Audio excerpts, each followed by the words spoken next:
தமிழ்நாட்டில் எஸ்ஐஆர் நடவடிக்கை துவக்கப்பட்டு 15 நாட்கள் ஆகின்றன. கடந்த 4ஆம் தேதி துவக்கப்பட்ட இந்த நடவடிக்கையின் போது முதல்ல படிவங்கள் விநியோகிக்கப்பட்டன. விழுப்புரம் மாவட்டத்தை எடுத்துக்கொண்டால் ஒரு 5-6% வாக்காளர்களுக்கு படிவங்கள் வழங்கப்பட இயலாத நிலை இருக்கிறது. இறந்து போனவர்கள் தவிர வீடு பூட்டி இருக்கிறது அல்லது வெளியூருக்கு சென்றிருக்கிறார்கள், வேறு ஊர்களில் வேலை செய்கிறார்கள் என்ற காரணத்திற்காக ஒரு 5-6% இதுவரை படிவங்களே பெற முடியாத நிலை இருக்கிறது. அவர்கள் அந்தந்த ஊரிலே தான் இருக்கிறார்கள் பெரும்பாலும். ஆனாலும் அவர்களுக்கு படிவங்கள் கொடுக்க முடியாத இந்த நடைமுறை சிக்கல் இருக்கிறது. அது நகர பகுதிகளிலே மிக அதிகமாக இந்த விடுபடல் இருக்கிறது. இப்பொழுது படிவங்களை வாங்கி பூர்த்தி செய்து அதை பதிவேற்றம் செய்கிற பணி நடக்கிறது. அந்த பணி இரவு 2 மணி வரை பல இடங்களில் நடக்கிறது. இதில் வருவாய்த்துறை ஊழியர்களும் அங்கன்வாடி ஊழியர்களும் இதில் ஈடுபடுத்தப்படுகிறார்கள். பெண் ஊழியர்கள் சொல்ல முடியாத அளவுக்கு கடுமையான நெருக்கடியை சந்திக்கிறார்கள். அவர்கள் அதிகாலையிலேயே வீடு வீடாக செல்ல வேண்டியிருக்கிறது, அல்லது மாலை நேரத்துக்கு பிறகு அங்கே கிராமங்களுக்கு போனால் அங்கே குடிபோதையில் இருக்கிறார்கள். அவர்களுக்கு பாதுகாப்பற்ற நிலை இருக்கிறது. எனவே இத்தகைய மோசமான நிலையில் மிக கடுமையான அழுத்தத்தில் அவர்களெல்லாம் பணியாற்று ஒரு நிர்பந்தம் இன்றைக்கு தேர்தல் ஆணையம் செய்து கொண்டிருக்கிறது. இதனால்தான் ஏற்கனவே 2 பேர் கேரளாவிலும் மற்ற மாநிலத்திலும் தற்கொலை செய்து கொண்டிருக்கிறார்கள்.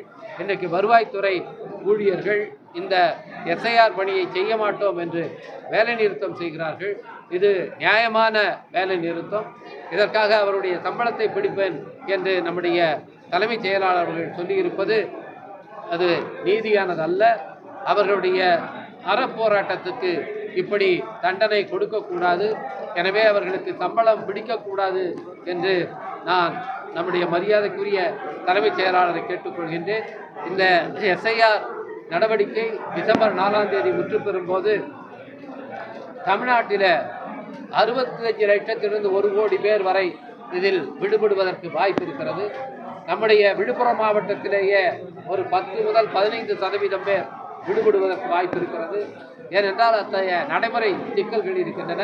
இதைத்தான் நாங்கள் சுட்டிக்காட்டி இந்த எஸ்ஐஆர் நடவடிக்கையை இப்போது மேற்கொள்ளக்கூடாது, தேர்தல் முடிந்த பிறகு செய்து கொள்ளுங்கள் என்று உச்சநீதிமன்றத்தில் விடுதலை சிறுத்தைகள் கட்சியின் சார்பில் எங்கள் தலைவர் திருமாவளவன் அவர்கள் பேரில் வழக்கு தொடுத்திருக்கின்றோம். இந்த வழக்கு 26ஆம் தேதி விசாரணைக்கு வருகிறது. எனவே தேர்தல் ஆணையம் இத்தகைய நடைமுறை சிக்கல்களோடு இவர்களையெல்லாம் மிரட்டி இதை செய்ய வைப்பது என்பது இது ஏற்கனவே பல குளறுபடிகள் நடக்கின்றன. மேலும் குளறுபடிகளுக்கு தான் இது இட்டு செல்லும். எனவே இந்த எஸ்ஐஆர் நடவடிக்கையை நிறுத்தி வைக்க வேண்டும் என்று நாங்கள் கேட்டுக்கொள்கின்றோம். இதை தேர்தல் முடிந்த பிறகு செய்து கொள்ளலாம். இப்பொழுது அவசரமாக செய்வது பீகார் மாநிலத்தில் இந்த எஸ்ஐஆர் மூலமாக எதிர்க்கட்சிகளுடைய வாக்குகளை எல்லாம் நீக்கிவிட்டு பிஜேபி கூட்டணி அங்கே 200 இடங்களுக்கு மேலே அவர்களே எதிர்பாராத ஒரு வெற்றியை பெறுவதற்கு தேர்தல் ஆணையம் தான் அங்கே உதவி செய்திருக்கிறது.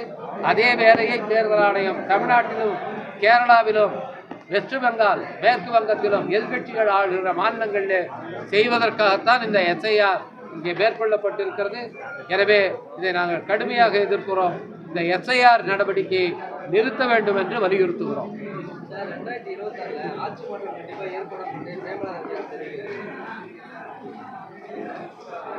அது இதுபோல ஆரூடங்கள் சொல்வது இதுபோல தேர்தல் காலத்தில் வழக்கமான ஒன்றுதான். அதற்கு மேல் இதற்கு எந்த மதிப்பும் இருப்பதாக நான் கருதவில்லை. மீண்டும் திராவிட முன்னேற்ற கழகம் ஒரு மகத்தான வெற்றியை பெற்று இங்கே ஆட்சி அமைக்கும். அதை பறிக்க வேண்டும் என்பதற்காகத்தான் பாஜகவினர் இந்த எஸ்ஐஆர் போல தேர்தல் ஆணையத்தை பயன்படுத்தி திமுக அணியினுடைய வெற்றியை பறித்து விடலாம் என்று கனவு காண்கிறார்கள். அதை நாங்கள் அனுமதிக்க மாட்டோம்.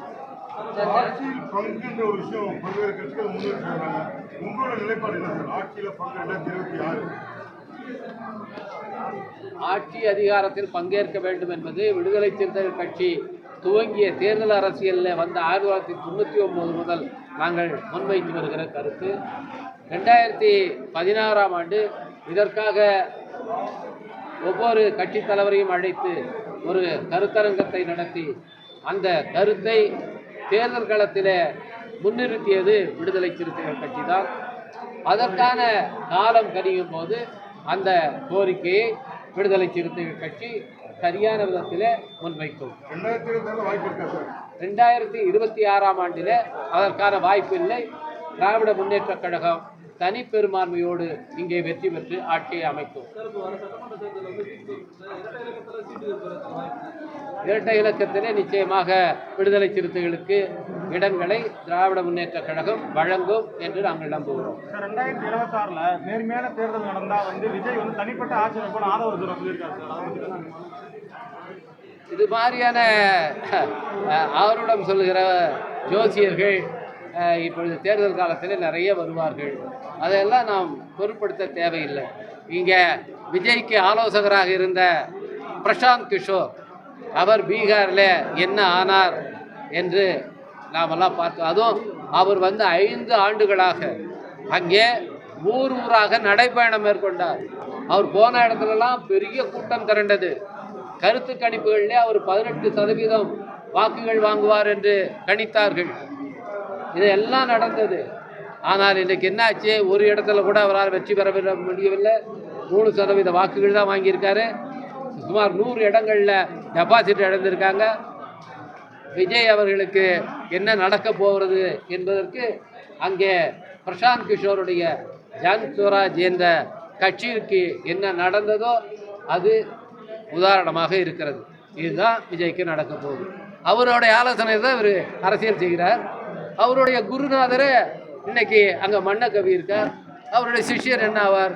இங்கே அவரும் மண்ணை தான் கவுவார்.